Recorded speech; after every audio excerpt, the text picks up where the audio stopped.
Start.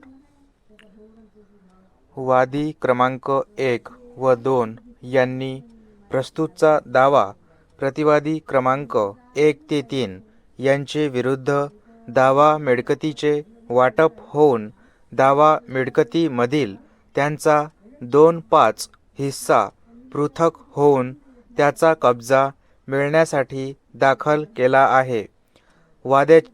वादीच्या दाव्याची थोडक्यात हकीकत खालीलप्रमाणे.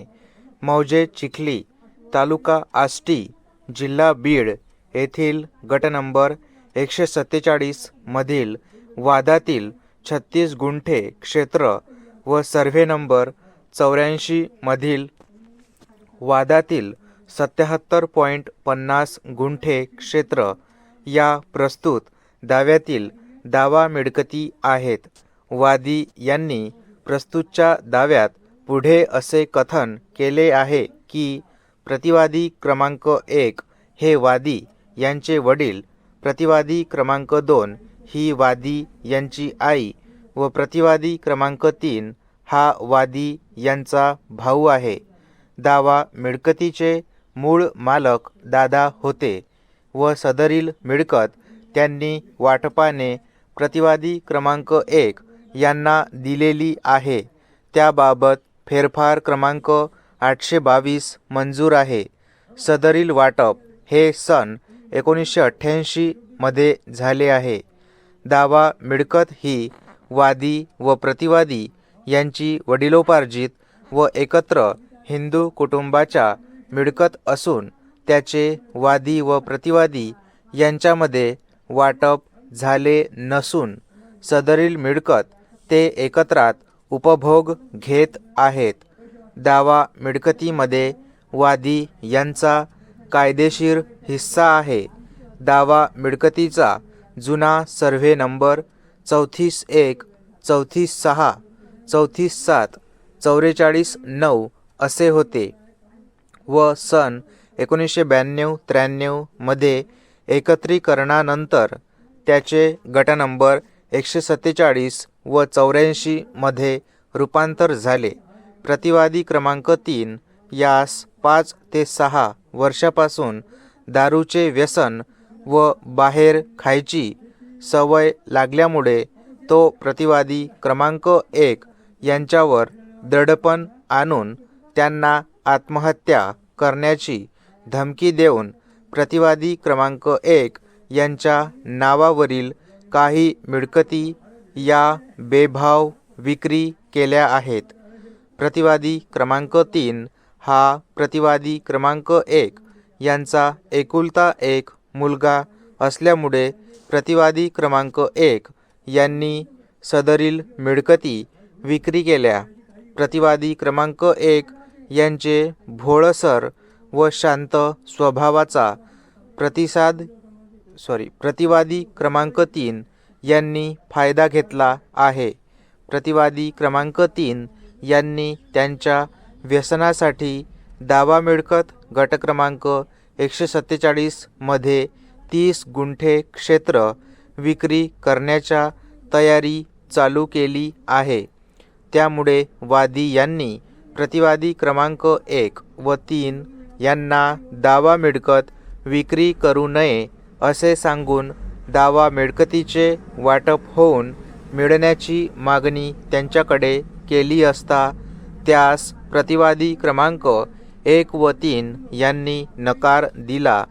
त्यामुळे प्रतिवादी क्रमांक 1 व 3 यांनी दावा मिळकतीमधील क्षेत्र विक्री केले तर वादी यांचे अपरिमित नुकसान होणार आहे. वादी यांना दावा मिळकत एकत्रात ठेवणे नाही. त्यामुळे वादी यांना प्रस्तुतचा दावा दाखल करण्यास कारण घडले असून तो मंजूर करावा अशी विनंती वादी यांनी केली आहे. परिच्छेद. प्रतिवादी क्रमांक 1 ते 3 यांना निशाणी 14 नुसार दावा समन्सची बजावणी होऊन देखील ते हजर झाले नाहीत. त्यामुळे त्यांचे विरुद्ध एकतर्फा आदेश पारित करण्यात आला आहे. प्रस्तुत दाव्यामध्ये वादी यांचे मार्फत साक्षीदार क्रमांक 1 सुरेखा यांनी निशाणी 19 वर पुरावा प्रतिज्ञापत्र दाखल करून स्वतःला तपासले आहे. तसेच प्रस्तुत दाव्यात वादी यांनी खालील कागदपत्रांचा आधार घेतला आहे. दावा मिळकतीचा 8 उतारा निशाणी 9, दावा मिळकतीचे 7-12 उतारे निशाणी 10 ते 12, फेरफार क्रमांक 822 निशाणी 13, वादीने निशाणी 24 वर पुरसीस दाखल करून त्याचा पुरावा बंद केला आहे. वादीतर्फे विधिज्ञ श्री B.M.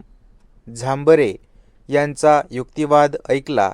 वादी यांचे विधिज्ञ यांनी त्यांचे युक्तिवादात असे नमूद केले की प्रतिवादी यांनी वादी यांनी प्रस्तुत दाव्यात हजर होऊन वादीच्या दाव्यास आव्हान दिलेले नाही. त्यामुळे प्रस्तुत दाव्यातील कथने ही आवश्यक त्या पुराव्यानिशी वादी यांनी सिद्ध केली आहेत. त्यामुळे प्रस्तुतचा दावा मंजूर करण्यात यावा अशी विनंती केली आहे. प्रस्तुत कामी वादीचा दावा आणि दाखल कागदपत्रे या आधारे दाव्याचे निर्णयाकरिता खालीलप्रमाणे मुद्दे उपस्थित होतात. त्यावर खालील नमूद कारणास्तव निष्कर्ष नोंदविण्यात येतो. मुद्दा क्रमांक 1 ते 3 हे एकमेकांशी संलग्न असल्यामुळे त्याची कारणमीमांसा एकत्रित चर्चिलेली आहे. वादीतर्फे साक्षीदार क्रमांक 1 सुरेखा, वादी क्रमांक 1 यांनी त्यांचे पुरावा शपथपत्रात प्रस्तुत दाव्यातील मजकुराची पुनरावृत्ती केलेली आहे.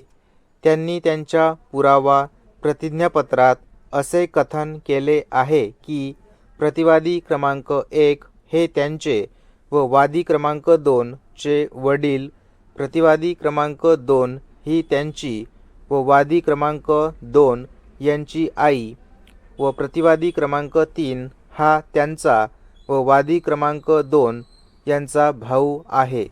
दावा मिळकतीचे मूळ मालक दादा होते व सदरील मिळकत त्यांनी वाटपाने प्रतिवादी क्रमांक 1 यांना दिलेली आहे.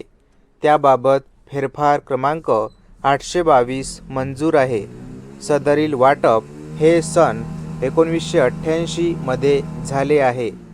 दावा मिळकत ही त्यांची वादी क्रमांक 2 व प्रतिवादी यांची वडिलोपार्जित व एकत्र हिंदू कुटुंबाच्या मिळकत असून त्याचे त्यांनी वादी क्रमांक 2 व प्रतिवादी यांच्यामध्ये वाटप झालेले नसून सदरील मिळकत ते एकत्रात उपभोग घेत आहेत. दावा मिळकतीमध्ये त्यांचा व वादी क्रमांक 2 यांचा कायदेशीर हिस्सा आहे. दावा मिळकतीचा जुना सर्व्हे नंबर 34-1, 34-6, 34-7, 44-9 असे होते व सन 1992-93 मध्ये एकत्रीकरणानंतर त्याचे गट नंबर 147 व 84 मध्ये रूपांतर झाले आहे. प्रतिवादी क्रमांक 3 यास 5 ते 6 वर्षापासून दारूचे व्यसन व बाहेर खायची सवय लागल्यामुळे तो प्रतिवादी क्रमांक 1 यांच्यावर दडपण आणून त्यांना आत्महत्या करण्याची धमकी देऊन प्रतिवादी क्रमांक 1 यांच्या नावावरील काही मिळकती या बेभाव विक्री केल्या आहेत. प्रतिवादी क्रमांक 3 हा प्रतिवादी क्रमांक 1 यांचा एकुलता एक मुलगा असल्यामुळे प्रतिवादी क्रमांक 1 यांनी सदरील मिळकती विक्री केल्या. प्रतिवादी क्रमांक 1 यांचे भोळसर व शांत स्वभावाचा प्रतिवादी क्रमांक 3 यांनी फायदा घेतला आहे. स्टॉप.